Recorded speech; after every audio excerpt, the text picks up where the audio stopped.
If you are wondering how to use AI on Samsung Galaxy S25, the general idea is that you can find these AI tools by going to settings, and then over here you can choose Galaxy AI. Here we have the list of all these tools, and essentially you can, for example, enable and disable some of these features by going into each one of them. And as you can see, in this case we have the switcher, but we can also scroll down in order to adjust these options and set it up pretty much.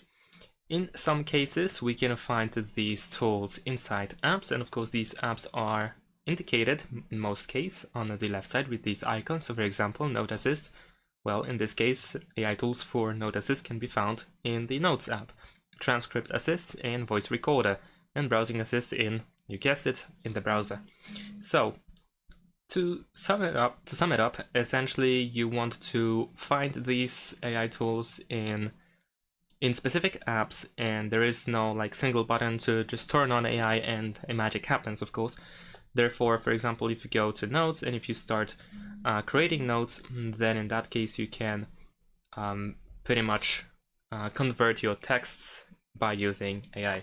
Most of the time, these AI tools are indicated with these stars that you can see, for example, over here at the bottom. So if you press it, then in that case you will find all these options that are working theoretically as AI.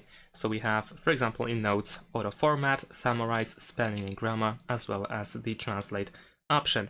Sometimes these AI tools may also look like, well, it will have that bluish or blue to aqua color, something like that.